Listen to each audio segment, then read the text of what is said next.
Donc Romains chapitre 8, on ouvre la parole. Et je vous rappelle ce que nous avons vu la semaine dernière. Nous avons vu 4 points la semaine dernière. Nous avons vu qu'il n'y avait plus aucune condamnation pour nous qui sommes en Jésus-Christ. Qu'il y avait un changement de loi. Nous sommes passés de la loi du péché et de la mort à la loi de l'esprit de vie en Jésus-Christ. 3e point, nous avons vu que le Saint-Esprit qui habite en nous veut ressusciter nos vies, notre caractère, tout, notre santé. Et puis le 4e point, nous avons vu que nous étions adoptés. Amen. Alors on revient dans Romains 8,15. On va reparler de Romains 8,15. Vous n'avez pas reçu un esprit de servitude pour être encore dans la crainte, mais vous avez reçu un esprit d'adoption par lequel nous crions « Abba, Père ». On va réfléchir encore un peu à ce verset qui est absolument extraordinaire. Et puis, vous avez le mot « encore », paline en grec, qui veut dire de nouveau, encore, renouvellement. Encore, ça veut dire aussi davantage, de plus. Mais on veut voir ce sens de nouveau et renouvellement. Vous n'avez pas reçu un esprit de servitude pour être de nouveau dans la crainte, pour renouveler à loisir la crainte. Et malheureusement, c'est le principe souvent dans lequel nous marchons.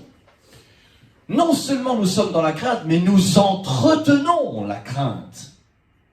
La crainte de ne pas être guéri, la crainte de ne pas être aimé. Je vous rappelle que nous sommes en train de parler de l'adoption. La crainte de ne pas être aimé.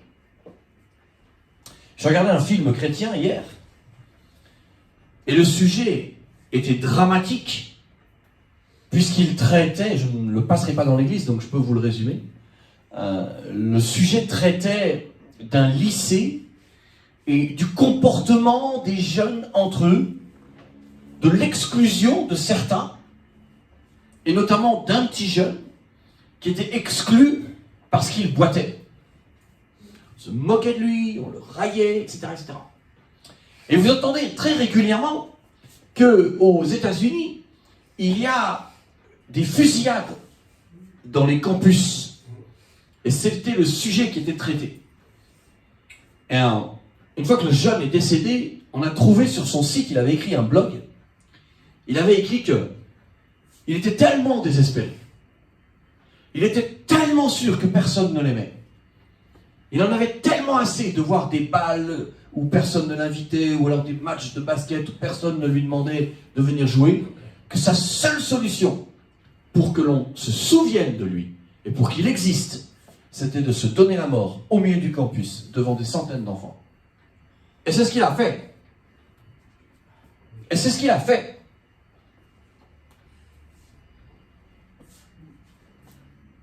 Vous devez devenir un vainqueur. Parce que vous n'en avez pas le choix. C'est ou vous devenez un vainqueur, ou vous resterez toute votre vie chrétienne invaincu. J'ai pas dit invaincu, j'ai dit un, plus loin, vaincu. Non. Un vécu, c'est pas pareil que un vaincu. Amen. Et 2 vaincus ne sont pas pareils non plus que un vaincu. Il faut du vécu. Vous voyez celui ? Parce que c'est important. Romains 8,15. Vous n'avez pas reçu un esprit de servitude. Et pourtant, nous vivons dans la servitude. C'est bizarre. C'est bizarre. C'est vraiment bizarre. Hein ? Douléa, qui veut dire esclavage, servitude, la condition d'un esclave. Comment ça se fait qu'on a peur de tout? Qu'on ne marche que par la vue?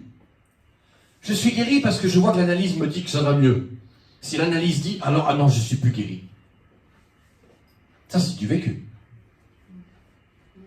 Je tousse, je suis malade. Bon, ben d'accord. Mais j'ai le droit de confesser que je suis déjà guéri et que Dieu va venir à mon secours. Amen. Donc, dans ce sujet, je voudrais... Il y a plusieurs points. D'abord, le fait de se sentir adopté. Vous n'avez pas reçu un esprit de servitude pour être encore dans la crainte, mais vous avez reçu un esprit d'adoption. Non seulement vous avez reçu l'esprit de Dieu, mais dans sa forme adoptive.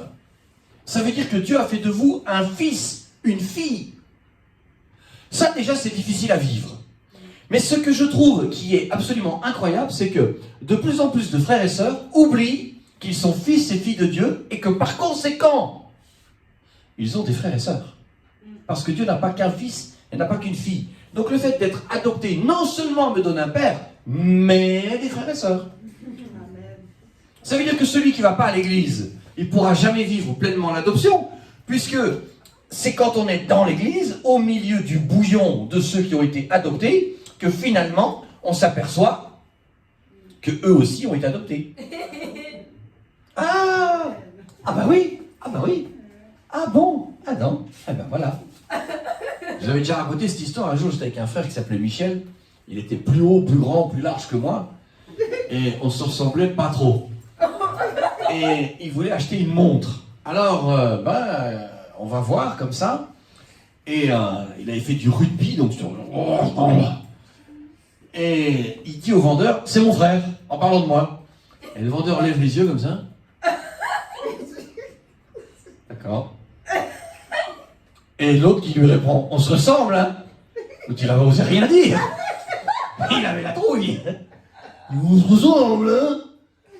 Mais, bon, on se ressemblait à l'intérieur, quoi. Plus qu'à l'extérieur, quand même, hein. Voilà. Avez-vous compris que vous étiez adopté? Amen. Amen. Il faut le vivre, il faut le vivre, il faut le vivre, il faut le vivre, il faut le vivre. Avez-vous compris que vous aviez des frères et sœurs? Avez-vous compris que finalement, pourquoi on a une maison? C'est pour abriter notre famille. Pourquoi l'église a une maison? Pour abriter de la même manière la famille. Amen. Amen. Par lequel nous crions Abba Père. Nous crions. C'est pas seulement en version apnée. Non. Abba Père. Je suis à lui. Et il lève pour moi. Amen. Amen. Alléluia. On va un peu plus loin. Et on va au verset 18. Toujours Romains 8. J'estime que les souffrances du temps présent ne sauraient être comparées à la gloire à venir qui sera révélée pour nous. Donc, on va se le relire. J'estime, dit Paul, que les souffrances du temps présent ne peuvent pas être comparées à la gloire à venir qui sera révélée pour nous qui croyons en lui. Ici, pathéma, les souffrances, ce dont quelqu'un souffre ou a souffert, souffrance, malheur, calamité, mal, affliction, etc. Celui qui endure, qui subit, qui souffre. Est-ce que c'est facile? Bien sûr que non. Bien sûr que non, c'est pas facile. Mais ici, Apocalypto, quand il est écrit la gloire à venir qui sera révélée, ça fait penser à Apocalypse, Apocalypto, qui veut dire découvrir, dévoiler. Alléluia.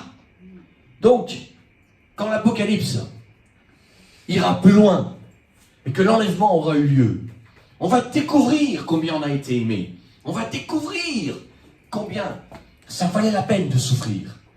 Pourquoi Dieu permet la souffrance? Parce que nous dormons. Pourquoi nous dormons? Parce qu'on aime dormir. Pourquoi on se bat pas? Parce qu'on n'aime pas se battre. Pourquoi on se bat pour des trucs qui servent à rien? Parce que ça nous intéresse. On se bat pour avoir de l'argent. Mais on se bat pas pour être riche en Dieu. On se bat pour lire l'étiquette pour voir si elle est moins chère que celle-là, que ça c'est moins cher que l'autre. Mais on se bat pas pour lire la Bible. On n'est pas cohérent. On n'est pas cohérent. En fait, la souffrance, malheureusement, nous amène plus loin. Et heureusement, malheureusement, parce que parfois c'est tellement difficile de la vivre et de la surmonter, mais heureusement, parce que sinon on lézarderait toute notre vie. Mais on vient de lire que nous sommes adoptés par un papa d'amour. La souffrance, l'épreuve quand elle arrive, elle est mesurée, 1 Corinthiens 10, 13. Elle ne pourra pas aller au-delà de tes forces. Elle est mesurée. Tu peux la vaincre, tu peux l'appréhender, tu peux combattre. Tu as les armes. Amen ou pas? Amen. Tu as les armes, tu peux y aller, tu peux te jeter à corps perdu en disant maintenant je prends des résolutions, et je décide que j'ai décidé que c'était décidé que j'avais pris ma décision. Mais il faut être fort, il faut arrêter de trembler. Un jour oui, un jour non, un jour oui, un jour non. Stop!